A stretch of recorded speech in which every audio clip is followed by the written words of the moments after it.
Maayong gabi mga kaigsuonan, mga kahigalaan o mga kaibigan ako sa YouTube.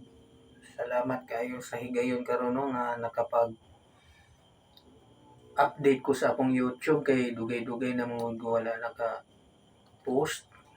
Dili na kayo ko lahira sa una ba nga dili na ko nga kada adlaw magka-post. Actually mga guys, nakoy gamay nga discouragement kay na-demonetize manggod ko. Ang akong channel nawala ang advertisement, nawala ang dollar sign kay nakapagkuan manggod ko. Nakoy violation sa YouTube, nakapag-post ko og mga reused content nga dili original na ako nga video. Akong gigamit kay natintal ko kay namanggoy online nga ni-offer sa ako nga matud pa niya pwede ra daw gamiton ang video. Nindot man ginuon og quality ang mga video kay makahatag yun siya og daghan views.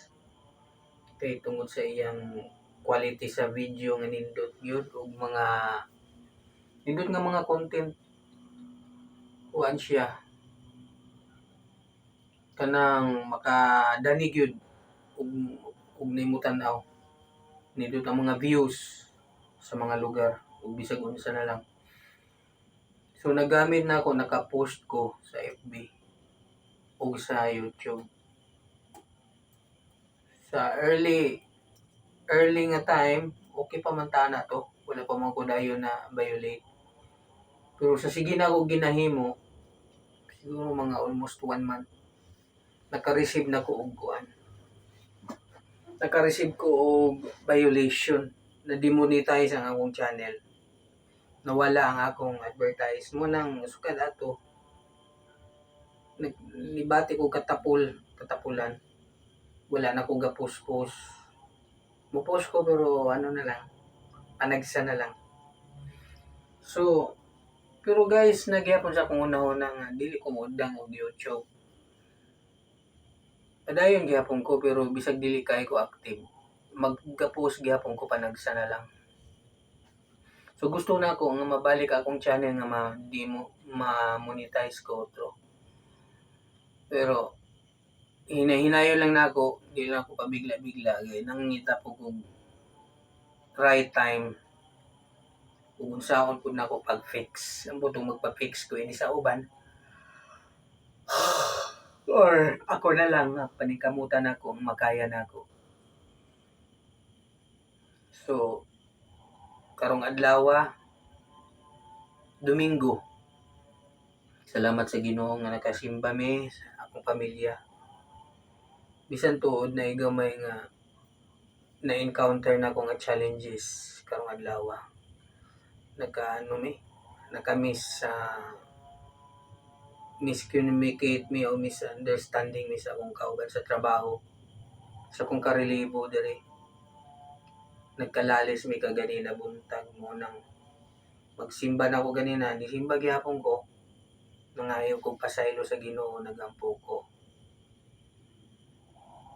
Pero wala pa may nagtingog karon sa akong kauban sa trabaho. Dili ko gusto maingani.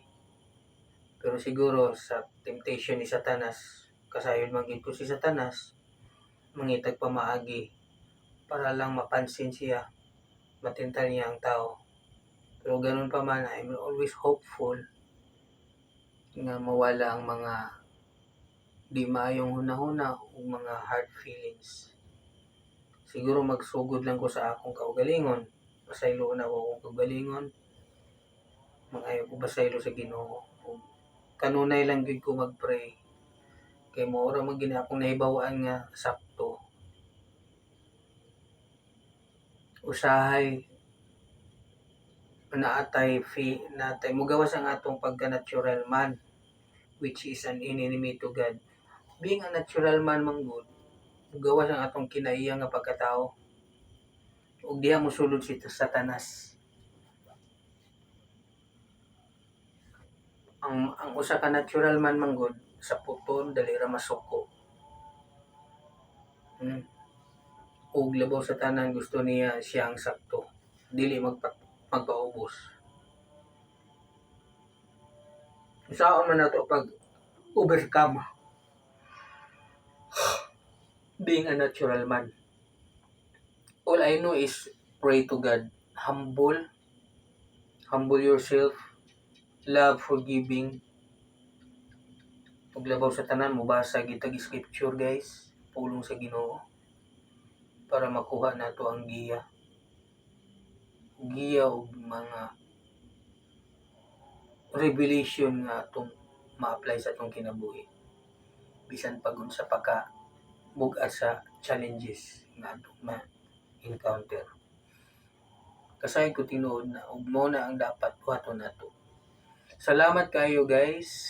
Di na nako tason ng akong video. At least makapost ko update sa akong video. So, bisan tuod nga demoniko, magpadayon gyapon ko sa akong pag-YouTube. Salamat sa akong mga subscribers nga kanunay suporta nako, nagatanaw sa akong video, naga-likes.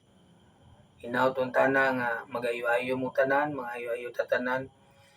Ug let us be always prayerful, thankful, and pray for others that especially our country, the Philippines, nga para mulambo ang atong kuan. I-pray nato tong mga politiko nga untana ma-realize nila kung unsa ka importante ang ilang buluhaton sa nasod. Ma-minimize tana ang mga corruption o ang pagserbisyo sa katawhan o sa nasod ang naa sa ilang mga kasing-kasing. Kana ang akong ginaampo pod. Salamat og shout out sa tanan. Bye-bye guys. God bless.